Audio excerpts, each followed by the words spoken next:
नमस्कार दोस्तों।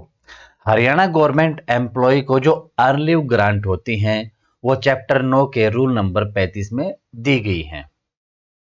Vacation wing जहां पर लंबी छुट्टियां मिलती हैं उनको छोड़कर जो रूल है उसको आज हम डिस्कस करेंगे कि जो अर्न लीव को अर्न करने का जो रेट है वैकेशन विंग को छोड़कर वो इस प्रकार है कि जो शुरू के 10 साल सर्विस के होंगे, मतलब आपने सर्विस ज्वाइन की और शुरू के 10 साल तक ड्यूटी पर बिताए गए समय का 1/24 आपकी अर्न लीव होंगी।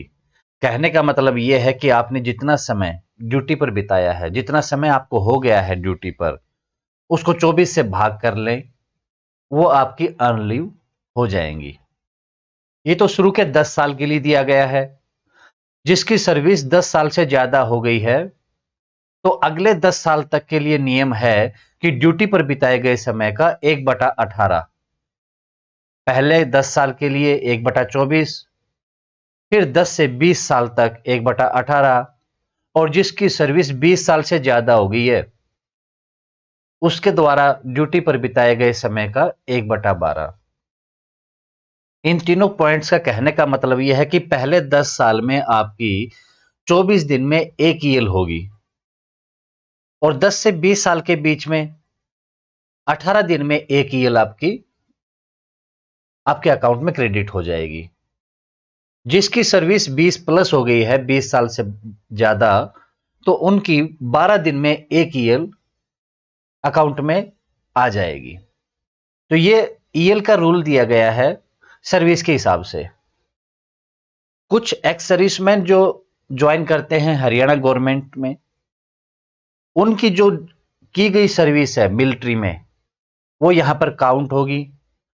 मान लीजिए जिसकी सर्विस 15 साल है तो यहां पर जो फर्स्ट 10 इयर्स वाला रूल है वो उसके लिए लागू नहीं होगा, क्योंकि उसकी सर्विस काउंट की गई है, 15 साल उसकी सर्विस हो चुकी है।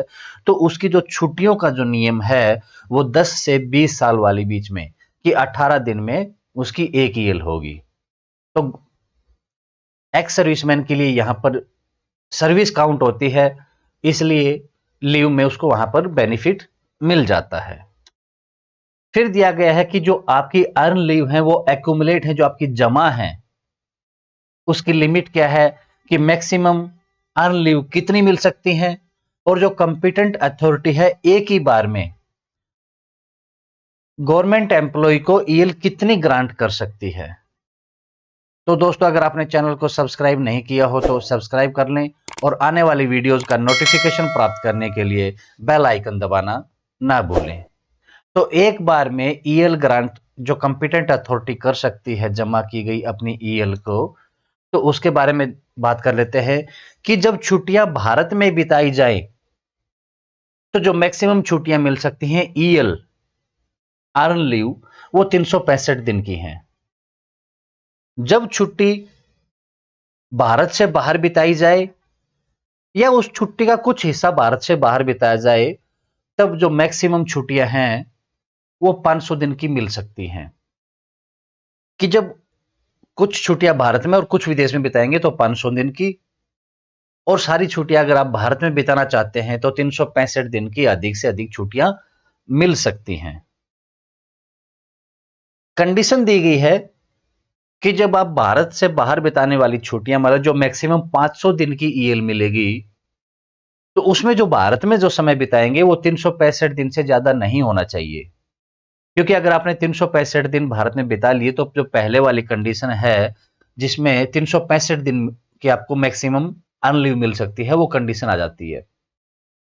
इसलिए भारत में 365 से ज्यादा दिन आप नहीं बिता सकते जब आप 500 ईएल ले रहे हैं।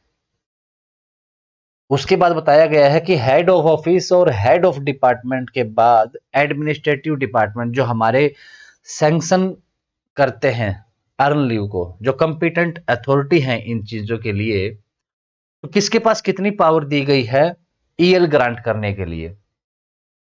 सबसे पहले हम बात करें ग्रुप सी और डी की। ग्रुप सी और डी को हेड ऑफ ऑफिस जो छुट्टियां ग्रांट कर सकता है वो मैक्सिमम 120 डेज है। ये चाहे छुट्टियां भारत में बिताएं या भारत से बाहर, इससे कोई मतलब नहीं है। हेड ऑफ ऑफिस के पास पावर है कि वो मैक्सिमम 120 दिन की छुट्टी ग्रांट कर सकते हैं ग्रुप सी और डी के लिए। लेकिन अगर ग्रुप ए और बी के बारे में बात करें तो हेड ऑफ ऑफिस है, उसके पास पावर होती है सिर्फ 30 दिन की छुट्टियां ग्रांट करने की। ये मैक्सिमम छुट्टियां होती हैं जो इस अथॉरिटी के पास पावर होती है ग्रांट करने के लिए। इसके बाद हेड ऑफ डिपार्टमेंट रहता है। हेड ऑफ डिपार्टमेंट अगर छुट्टियां ग्रांट करने की पावर देखें तो 240 दिन की छुट्टियां ग्रांट कर सकते हैं हेड ऑफ डिपार्टमेंट। इसके बाद एडमिनिस्ट्रेटिव डिपार्टमेंट है।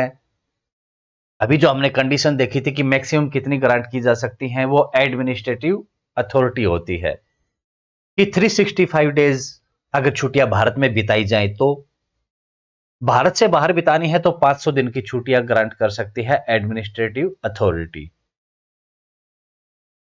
इन कंडीशंस जो 120 दिन हेड ऑफ ऑफिस, 240 दिन हेड ऑफ डिपार्टमेंट, 365 और 500 दिन की जो छुट्टियां है ईएल है, एडमिनिस्ट्रेटिव डिपार्टमेंट के पास पावर है।